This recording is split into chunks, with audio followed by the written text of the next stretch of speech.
Chapter 17. Vertical Descent. Now began our real journey. Hitherto our toil had overcome all difficulties. Now difficulties would spring up at every step. I had not ventured to look down the bottomless pit into which I was about to take a plunge. The supreme hour had come. I might now either share in the enterprise or refuse to move forward, but I was ashamed to recoil in the presence of the hunter. Hans accepted the enterprise with such calmness, such indifference, such perfect disregard of any possible danger that I blushed at the idea of being less brave than he. If I had been alone, I might have once more tried the effect of argument, but in the presence of the guide I held my peace, my heart flew back to my sweet Violon days, and I approached the central chimney. I have already mentioned that it was 100 feet in diameter and 300 feet round. I bent over a projecting rock and gazed down. My hair stood on end with terror. The bewildering feeling of vacuity laid hold upon me. I felt my centre of gravity shifting its place, and giddiness mounting into my brain like drunkenness. There is nothing more treacherous than this attraction down deep abysses. I was just about to drop down when a hand laid hold of me. It was that of Hans. I suppose I had not taken as many lessons on golf exploration as I ought to have done in the Frelseskirk at Copenhagen. But however short was my examination of this well, I had taken some account of its conformation. Its almost perpendicular walls were bristling with innumerable projections which would facilitate the descent. But if there was no want of steps, still there was no rail. A rope fastened to the edge of the aperture might have helped us down, but how were we to unfasten it when arrived at the other end? My uncle employed a very simple expedient to obviate this difficulty. He uncoiled a cord of the thickness of a finger and 400 feet long. First he dropped half of it down. Then he passed it round a lava block that projected conveniently, and threw the other half down the chimney. Each of us could then descend by holding with the hand both halves of the rope, which would not be able to unroll itself from its hold. When 200 feet down, it would be easy to get possession of the whole of the rope by letting one end go and pulling down by the other. Then the exercise would go on again, ad infinitum. "Now," said my uncle, after having completed these preparations, "now let us look to our loads. I will divide them into 3 lots. Each of us will strap one upon his back. I mean only fragile articles." Of course, we were not included under that head. "Hans," said he, "will take charge of the tools and a portion of the provisions. You, Axel, will take another third of the provisions and the arms, and I will take the rest of the provisions and the delicate instruments." "But," said I, "the clothes and that mass of ladders and ropes, what is to become of them?" "They will go down by themselves." "How so?" I asked. "You will see presently." My uncle was always willing to employ magnificent resources. Obeying orders, Hans tied all the non-fragile articles in one bundle, corded them firmly, and sent them bodily down the gulf before us. I listened to the dull thuds of the descending bale. My uncle, leaning over the abyss, followed the descent of the luggage with a satisfied nod, and only rose erect when he had quite lost sight of it. "Very well, now it is our turn." Now I ask any sensible man if it was possible to hear those words without a shudder. The professor fastened his package of instruments upon his shoulders. Hans took the tools, I took the arms, and the descent commenced in the following order: Hans, my uncle, and myself. It was effected in profound silence, broken only by the descent of loosened stones down the dark gulf. I dropped it, as it were, frantically clutching the double cord with one hand and buttressing myself from the wall with the other by means of my stick. One idea overpowered me almost, fear lest the rock should give way from which I was hanging. This cord seemed a fragile thing for 3 persons to be suspended from. I made as little use of it as possible, performing wonderful feats of equilibrium upon the lava projections which my foot seemed to catch hold of like a hand. When one of these slippery steps shook under the heavier form of Hans, he said in his tranquil voice, "Gif akt." "Attention!" repeated my uncle. In half an hour we were standing upon the surface of a rock jammed in across the chimney from one side to the other. Hans pulled the rope by one of its ends, the other rose in the air. After passing the higher rock, it came down again, bringing with it a rather dangerous shower of bits of stone and lava. Leaning over the edge of our narrow standing ground, I observed that the bottom of the hole was still invisible. The same manoeuvre was repeated with the cord, and half an hour after we had descended another 200 feet. I don't suppose the maddest geologist under such circumstances would have studied the nature of the rocks that we were passing. I'm sure I did trouble my head about them. Pliocene, Miocene, Eocene, Cretaceous, Jurassic, Triassic, Permian, Carboniferous, Devonian, Silurian, or Primitive was all one to me. But the professor, no doubt, was pursuing his observations or taking notes, for in one of our halts he said to me, "The farther I go, the more confidence I feel. The order of these volcanic formations affords the strongest confirmation to the theories of Davy. We are now among the primitive rocks upon which the chemical operations took place which are produced by the contact of elementary bases of metals with water. I repudiate the notion of central heat altogether. We shall see further proof of that very soon." No variation, always the same conclusion. Of course, I was not inclined to argue. My silence was taken for consent, and the descent went on. Another 3 hours, and I saw no bottom to the chimney yet. When I lifted my head, I perceived the gradual contraction of its aperture. Its walls, by a gentle incline, were drawing closer to each other, and it was beginning to grow darker. Still we kept descending. It seemed to me that the falling stones were meeting with an earlier resistance, and that the concussion gave a more abrupt and deadened sound.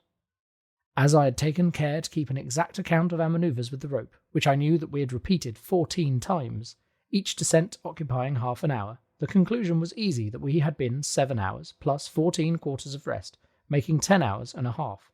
We had started at 1, it must therefore now be 11 o'clock, and the depth to which we had descended was 14 times 200 feet, or 2,800 feet. At this moment I heard the voice of Hans. "Halt!" he cried. I stopped short just as I was going to place my feet upon my uncle's head. "We are there," he cried. "Where?" said I, stepping near to him. "At the bottom of the perpendicular chimney," he answered. "Is there no way farther?" "Yes, this is a short passage which inclines to the right. We will see about that tomorrow. Let us have our supper and go to sleep."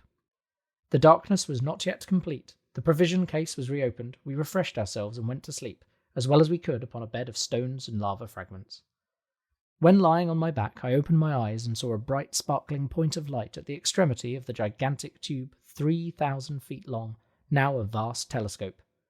It was a star which, seen from this depth, had lost all scintillation, and which by my computation should be 46, Ursa Minor. Then I fell fast asleep. Chapter 18. The Wonders of Terrestrial Depths. At 8 in the morning a ray of daylight came to wake us up. The 1,000 shining surfaces of lava on the walls received it on its passage, and scattered it like a shower of sparks. There was light enough to distinguish surrounding objects. "Well, Axel, what do you say to it?" cried my uncle, rubbing his hands. "Did you ever spend a quieter night in our little house at Königsberg? No noise of cartwheels, no cries of basket women, no boatmen shouting." "No doubt it is very quiet at the bottom of this well, but there is something alarming in the quietness itself."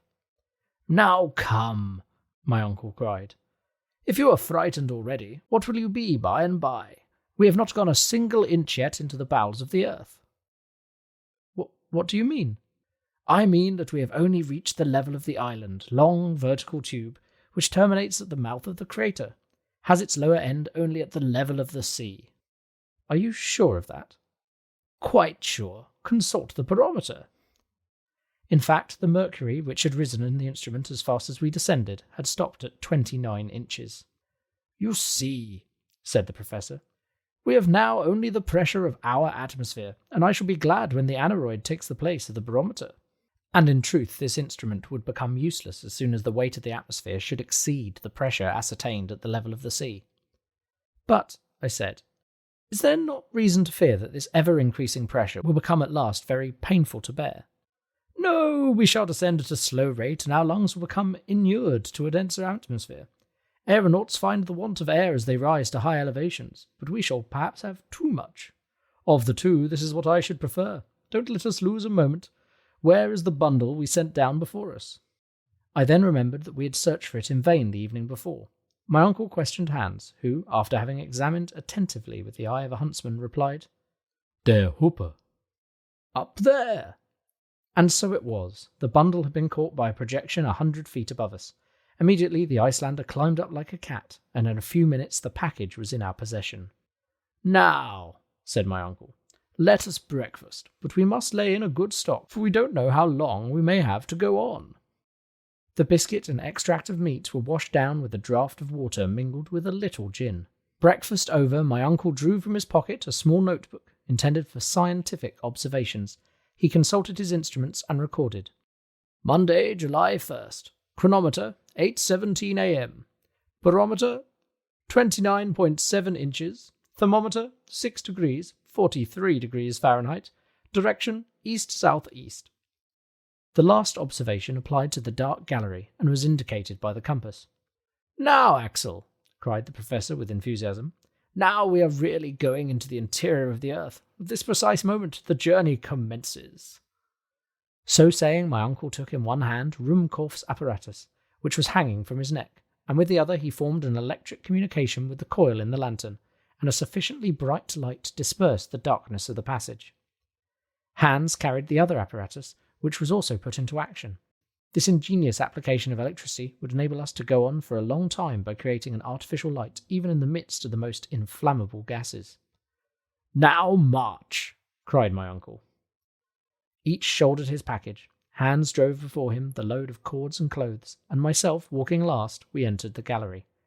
At the moment of becoming engulfed in this dark gallery, I raised my head and saw for the last time through the length of that vast tube the sky of Iceland, which I was never to behold again.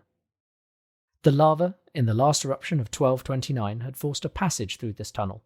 It still lined the walls with a thick and glistening coat. The electric light was here intensified 100-fold by reflection. The only difficulty in proceeding lay in not sliding too fast down an incline of about 45 degrees. Happily, certain asperities and a few blisterings here and there formed steps, and we descended, letting our baggage slip before us from the end of a long rope. But that which formed steps under our feet became stalactites overhead. The lava, which was porous in many places, had formed a surface covered with small rounded blisters, crystals of opaque quartz set with limpid tiers of glass, and hanging like clustered chandeliers from the vaulted roof, seemed as it were to kindle and form a sudden illumination as we passed on our way. It seemed as if the genii of the depths were lighting up the place to receive their terrestrial guests. "It is magnificent!" I cried spontaneously. "My uncle, what a sight! Don't you admire those blending hues of lava, passing from reddish-brown to bright yellow by imperceptible shades? And these crystals are just like globes of light." "Ah, you think so, do you, Axel, my boy? Well, you will see greater splendours than these, I hope. Now let us march. March!" He had better have said slide, for we did nothing but drop down the steep inclines. It was the facilis descensus Averni of Virgil. The compass which I consulted frequently gave our direction as southeast with inflexible steadiness. This lava stream deviated neither to the right nor to the left. Yet there was no sensible increase of temperature. This justified Davy's theory, and more than once I consulted the thermometer with surprise. 2 hours after our departure, it only marked 10 degrees, 50 degrees Fahrenheit, an increase of only 4 degrees. This gave reason for believing that our descent was more horizontal than vertical. As for the exact depth reached, it was very easy to ascertain that. The professor measured accurately the angles of deviation and inclination on the road, but he kept the results to himself. About 8 in the evening he signalled to stop. Hans sat down at once. The lamps were hung upon a projection in the lava. We were in a sort of cavern where there was plenty of air. Certain puffs of air reached us. What atmospheric disturbance was the cause of them? I could not answer that question at the moment. Hunger and fatigue made me incapable of reasoning. A descent of 7 hours consecutively is not made without considerable expenditure of strength. I was exhausted. The order to halt therefore gave me pleasure. Hans laid our provisions upon a block of lava, and we ate with a good appetite. But one thing troubled me. Our supply of water was half consumed. My uncle reckoned upon a fresh supply from subterranean sources, but hitherto we had met with none. I could not help drawing his attention to this circumstance. "Are you surprised at the want of springs?" he said. "More than that, I am anxious about it. We have only water enough for 5 days. "Don't be uneasy, Axel. We shall find more than we want." "When?"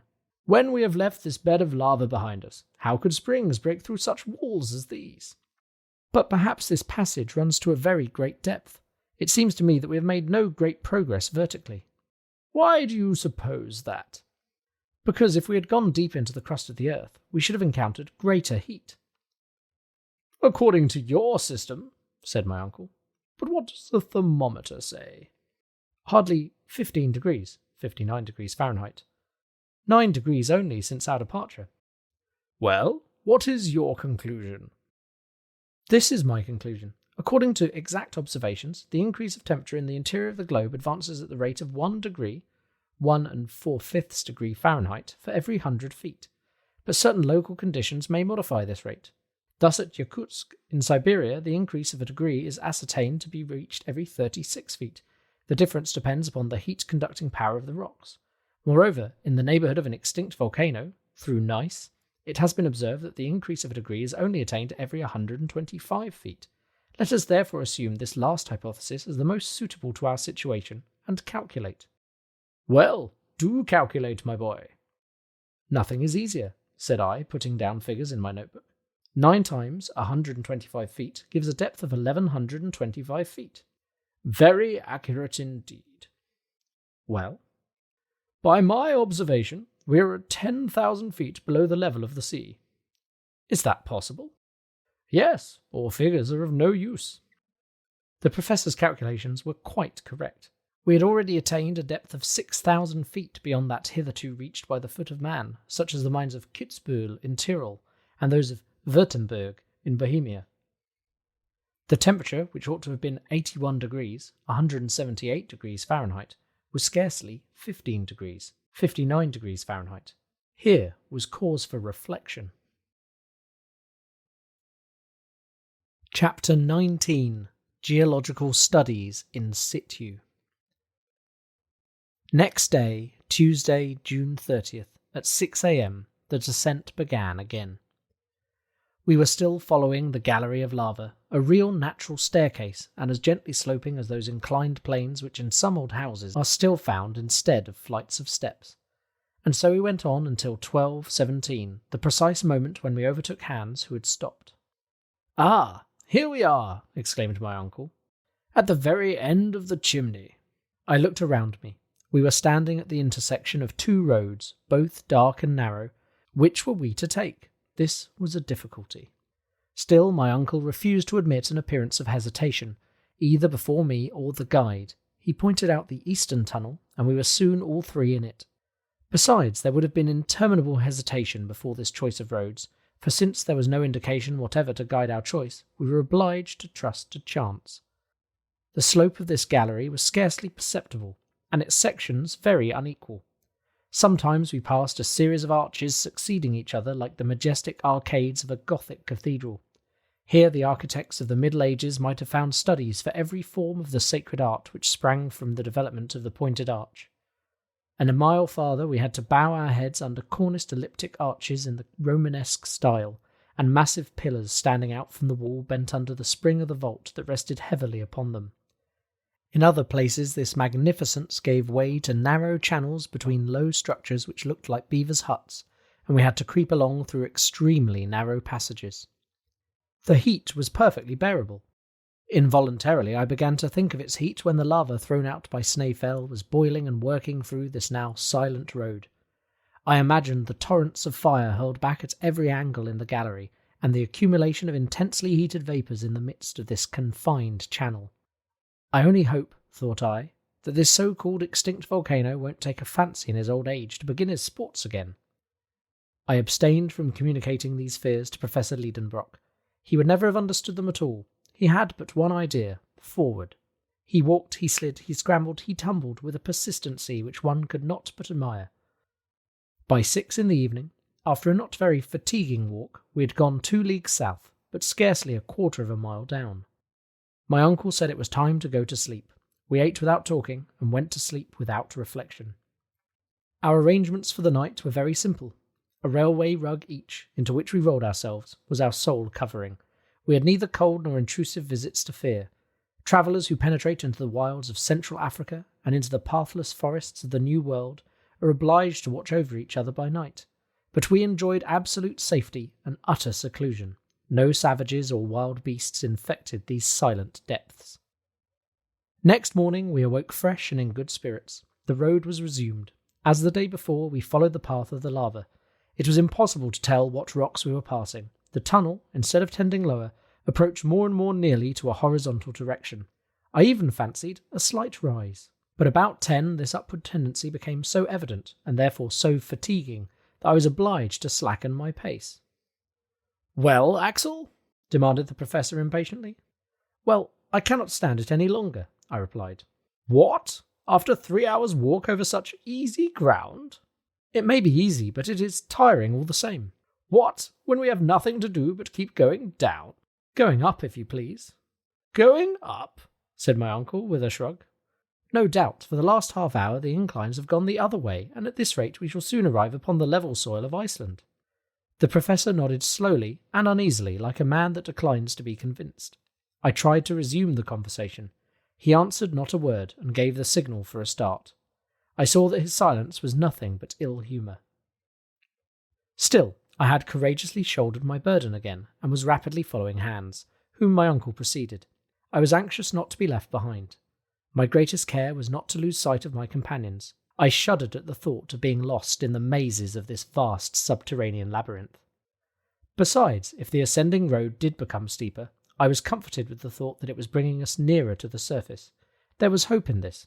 Every step confirmed me in it, and I was rejoicing at the thought of meeting my little Grauben again. By midday there was a change in the appearance of this wall of the gallery. I noticed it by a diminution of the amount of light reflected from the sides. Solid rock was appearing in the place of the lava coating. The mass was composed of inclined and sometimes vertical strata. We were passing through rocks of the transition or Silurian system. "It is evident," I cried. "The marine deposits formed in the second period, these shales, limestones and sandstones. We are turning away from the primary granite. We are just as if we were people of Hamburg going to Lübeck by way of Hanover." I had better have kept my observations to myself, but my geological instinct was stronger than my prudence, and Uncle Liedenbrock heard my exclamation. "What's that you were saying?" he asked. "See," I said, pointing to the varied series of sandstones and limestones, and the first indication of slate. "Well?" "We are at the period when the first plants and animals appeared." "Do you think so?" "Look close and examine." I obliged the professor to move his lamp over the walls of the gallery. I expected some signs of astonishment, but he spoke not a word, and went on. Had he understood me or not? Did he refuse to admit, out of self-love as an uncle and a philosopher, that he had mistaken his way when he chose the eastern tunnel? Or was he determined to examine this passage to its farthest extremity? It was evident that we had left the lava path, and that this road could not possibly lead to the extinct furnace of Snaefell. Yet I asked myself if I was not depending too much on this change in the rock. Might I not myself be mistaken? Were we really crossing the layers of rock which overlie the granite foundation? If I am right, I thought, I must soon find some fossil remains of primitive life, and then we must yield to evidence. I will look. I had not gone 100 paces before incontestable proofs presented themselves. It could not be otherwise, for in the Silurian age the seas contained at least 1,500 vegetable and animal species. My feet, which had become accustomed to the indurated lava floor, suddenly rested upon a dust composed of the debris of plants and shells. In the walls were distinct impressions of fucoids and lycopodites. Professor Liedenbrock could not be mistaken, I thought, and yet he pushed on, with, I suppose, his eyes resolutely shut. This was only invincible obstinacy. I could hold out no longer. I picked up a perfectly formed shell, which had belonged to an animal not unlike the woodlouse. Then, joining my uncle, I said, "Look at this." "Very well," said he quietly. "It is the shell of a crustacean, of an extinct species called a trilobite. Nothing more." "But don't you conclude—" "Just what you conclude yourself. Yes, I do perfectly. We have left the granite and the lava. It is possible that I may be mistaken, but I cannot be sure of that until I have reached the very end of this gallery." "You are right in doing this, my uncle, and I should quite approve of your determination, if there were not a danger threatening us nearer and nearer." "What danger?" "The want of water." "Well, Axel, we will put ourselves upon rations." Chapter 20. The First Signs of Distress. In fact, we had to ration ourselves. Our provision of water could not last more than 3 days. I found that out for certain when supper time came. and to our sorrow we had little reason to expect to find a spring in these transition beds. The whole of the next day the gallery opened before us its endless arcades. We moved on almost without a word. Hans's silence seemed to be infecting us. The road was now not ascending, at least not perceptibly. Sometimes even it seemed to have a slight fall, but this tendency, which was very trifling, could not do anything to reassure the professor, for there was no change in the beds, and the transitional characteristics became more and more decided. The electric light was reflected in sparkling splendour from the schist, limestone, and old red sandstone of the walls. It might have been thought that we were passing through a section of Wales, of which an ancient people gave its name to the system. Specimens of magnificent marbles clothed the walls, some of greyish agate, fantastically veined with white, others of rich crimson or yellow dashed with splotches of red.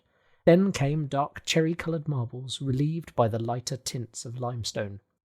The greater part of these bore impressions of primitive organisms. Creation had evidently advanced since the day before.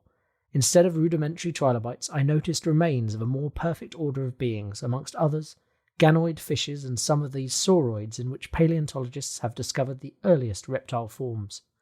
The Devonian seas were peopled by animals of these species, and deposited them by thousands in the rocks of the newer formation. It was evident that we were ascending the scale of animal life in which man fills the highest place, but Professor Liedenbrock seemed not to notice it. He was awaiting one of two events, either the appearance of a vertical well opening before his feet, down which our descent might be resumed, or that of some obstacle which should effectively turn us back on our own footsteps. But evening came, and neither wish was gratified. On Friday, after a night during which I felt pangs of thirst, our little troop again plunged into the winding passages of the gallery. After 10 hours' walking, I observed a singular deadening of the reflection of our lamps from the side walls. The marble, the schist, the limestone, and the sandstone were giving way to a dark and lustreless lining. At one moment the tunnel became very narrow. I leaned against the wall. When I removed my hand, it was black. I looked nearer and found we were in a coal formation. "Coal mine!" I cried. "A mine without miners," my uncle replied. "Who knows?" I asked. "I know," the professor pronounced decidedly. "I am certain that this gallery, driven through beds of coal, was never pierced by the hand of man, but whether it be the hand of nature or not does not matter. Supper time is come. Let us sup." Hans prepared some food. I scarcely ate, and I swallowed down the few drops of water rationed out to me. One flask half full was all we had left to slake the thirst of 3 men. After their meal, my 2 companions laid themselves down upon their rugs, and found in sleep a solace for their fatigue. But I could not sleep, and I counted every hour until morning. On Saturday at 6 we started afresh. In 20 minutes we reached a vast open space. I then knew that the hand of man had not hollowed out this mine. The vaults would have been shored up, and as it was, they seemed to be held up by a miracle of equilibrium. This cavern was about 100 feet wide and 150 in height.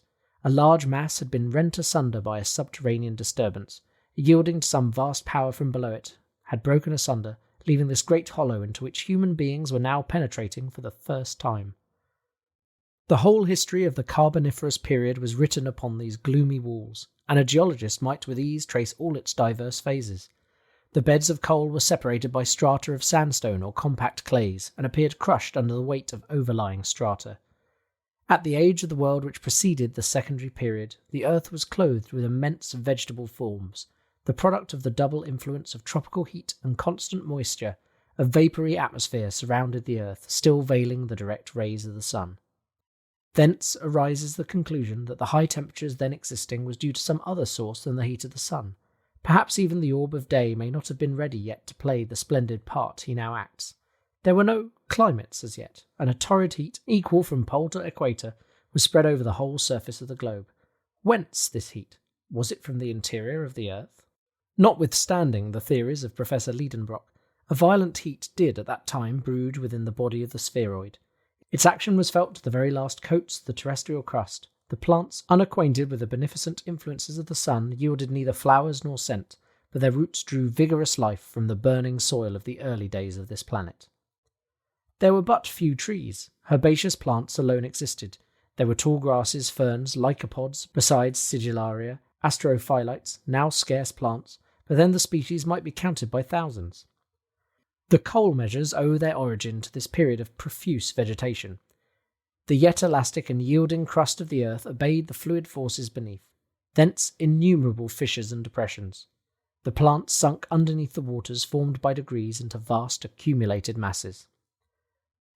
Then came the chemical action of nature. In the depths of the seas, the vegetable accumulations first became peat, then, acted upon by generated gases and the heat of fermentation, they underwent a process of complete mineralization. Thus were formed those immense coalfields which nevertheless are not inexhaustible, and which 3 centuries at the present accelerated rate of consumption will exhaust unless the industrial world will devise a remedy. These reflections came into my mind whilst I was contemplating the mineral wealth stored up in this portion of the globe. These, no doubt, I thought, will never be discovered. The working of such deep mines would involve too large an outlay, and where would be the use as long as coal is yet spread far and wide near the surface? Such as my eyes behold these virgin stores, such they will be when this world comes to an end. But still we marched on, and I alone was forgetting the length of the way by losing myself in the midst of geological contemplations. The temperature remained what it had been during our passage through the lava and schists. Only my sense of smell was forcibly affected by an odour of protocarburet of hydrogen. I immediately recognised in this gallery the presence of a considerable quantity of the dangerous gas called by miners fire damp, the explosion of which has often occasioned such dreadful catastrophes. Happily, our light was from Ruhmkorff's ingenious apparatus. If unfortunately we had explored this gallery with torches, a terrible explosion would have put an end to travelling and travellers at one stroke. This excursion through the coal mine lasted till night. My uncle scarcely could restrain his impatience at the horizontal road. The darkness, always deep 20 yards before us, prevented us from estimating the length of the gallery, and I was beginning to think it must be endless, when suddenly at 6 o'clock a wall very unexpectedly stood right before us. Right or left, top or bottom, there was no road farther. We were at the end of a blind alley. "Very well, it's all right," cried my uncle. "Now, at any rate, we shall know what we are about. We are not in Saknussemm's road, and all we have to do is go back. Let us take a night's rest, and in 3 days we shall get to the fork in the road." "Yes," said I, "if we have any strength left." "Why not?" "Because tomorrow we shall have no water." "Nor courage either?" asked my uncle severely. I dared make no answer. Chapter 21. Compassion fuses the professor's heart. Next day we started early. We had to hasten forward. It was a 3 days' march to the crossroads. I will not speak of the sufferings we endured in our return. My uncle bore them with the angry impatience of a man obliged to own his weakness. Hans with the resignation of his passive nature. I confess, with complaints and expressions of despair. I had no spirit to oppose this ill fortune. As I had foretold, the water failed entirely by the end of the first day's retrograde march. Our fluid aliment was now nothing but gin, but this infernal fluid burned my throat, and I could not even endure the sight of it. I found the temperature and the air stifling. Fatigue paralysed my limbs. More than once I dropped down motionless. Then there was a halt, and my uncle and the Icelander did their best to restore me. But I saw that the former was struggling painfully against excessive fatigue and the tortures of thirst. At last, on Tuesday, July 8th, we arrived on our hands and knees and half dead at the junction of the 2 roads. There I dropped like a lifeless lump, extended on the lava soil. It was 10 in the morning. Hans and my uncle, clinging to the wall, tried to nibble a few bits of biscuit. Long moans escaped from my swollen lips. After some time my uncle approached me and raised me in his arms. "Poor boy," said he, in genuine tones of compassion. I was touched with these words, not being accustomed to see the excitable professor in a softened mood. I grasped his trembling hands in mine. He let me hold them and looked at me. His eyes were moistened. Then I saw him take the flask that was hanging at his side. To my amazement, he placed it on my lips. "Drink," said he. Had I heard him? Was my uncle beside himself? I stared at him stupidly and felt as if I could not understand him. "Drink," he said again. And raising his flask, he emptied every drop between my lips. Oh, infinite pleasure! A slender sip of water came to moisten my burning mouth. It was but one sip, but it was enough to recall my ebbing life. I thanked my uncle with clasped hands.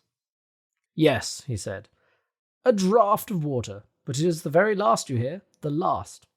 I had kept it as a precious treasure at the bottom of my flask. 20 times, nay 100 times have I fought against a frightful impulse to drink it off. But no, Axel, I kept it for you." "My dear uncle," I said, whilst hot tears trickled down my face. "Yes, my poor boy. I knew that as soon as you arrived at these crossroads you would drop half dead, and I kept my last drop of water to reanimate you." Thank you, I said. Although my thirst was only partially quenched, yet some strength had returned. The muscles of my throat, until then contracted, now relaxed again, and the inflammation of my lips abated somewhat, as I was now able to speak. "Let us see," I said. "We have now but one thing to do. We have no water. We must go back." While I spoke, my uncle avoided looking at me. He hung his head down. His eyes avoided mine. "We must return," I exclaimed vehemently. "We must go back on our way to Snaefell. May God give us strength to climb up the crater again." "Return?" said my uncle, as if he was rather answering himself than me. "Yes, return without the loss of a minute." A long silence followed. "So then, Axel," replied the professor ironically, "you have found no courage or energy in these few drops of water?" "Courage? I see you just as feeble-minded as you were before, and still expressing only despair." What sort of man was this I had to do with, and what schemes was he now revolving in his fearless mind? "What, you won't go back?" "Should I renounce this expedition just when we have the fairest chance of success? Never!" "Then we must resign ourselves to destruction?" "No, Axel, no. Go back. Hans will go with you. Leave me to myself." "Leave you here?" "Leave me, I tell you. I have undertaken this expedition. I will carry it out to the end, and I will not return. Go, Axel, go." My uncle was in a state of excitement. His voice, which had for a moment been tender and gentle, had now become hard and threatening. He was struggling with gloomy resolutions against impossibilities. I would not leave him in this bottomless abyss, and on the other hand, the instinct of self-preservation prompted me to fly. The guide watched this scene with his usual phlegmatic unconcern, yet he understood perfectly well what was going on between his two companions. The gestures themselves were sufficient to show that we were each bent on taking a different road, but Hans seemed to take no part in a question upon which depended his life. He was ready to start at a given signal, or to stay if his master so willed it. How I wished at this moment I could have made him understand me. My words, my complaints, my sorrow would have had some influence over that frigid nature. Those dangers which our guide could not understand I could have demonstrated and proved to him. Together we might have overruled the obstinate professor. If it were needed, we might perhaps have compelled him to regain the heights of Snaefell. I drew near to Hans. I placed my hand upon his. He made no movement. My parted lips sufficiently revealed my sufferings. The Icelander slowly moved his head, and calmly pointing to my uncle, said, "Master." "Master," I shouted. "You madman! No, he is not the master of our life. We must fly. We must drag him. Do you hear me? Do you understand?" I had seized Hans by the arm. I wished to oblige him to rise. I strove with him. My uncle interposed. "Be calm, Axel. You will get nothing from that immovable servant. Therefore, listen to my proposal." I crossed my arms and confronted my uncle boldly. "The want of water," he said, "is the only obstacle in our way. In this eastern gallery made up of lavas, schists, and coal, we have not met with a single particle of moisture. Perhaps we shall be more fortunate if we follow the western tunnel." I shook my head incredulously. "Hear me to the end," the professor went on with a firm voice. "Whilst you were lying there motionless, I went to examine the conformation of that gallery. It penetrates directly downward, and in a few hours it will bring us to the granite rocks. There we must meet with abundant springs. The nature of the rock assures me of this. An instinct agrees with logic to support my conviction. Now, this is my proposal. When Columbus asked of his ship's crews for 3 days more to discover a new world, those crews, disheartened and sick as they were, recognized the justice of the claim, and he discovered America. I am the Columbus of this netherworld, and I only ask for 1 more day. If in a single day I have not met with the water that we want, I swear to you we will return to the surface of the earth." In spite of my irritation, I was moved with these words, as well as with the violence my uncle was doing to his own wishes in making so hazardous a proposal. "Well," I said, "do as you will, and God reward your superhuman energy. You have now but a few hours to tempt fortune. Let us start."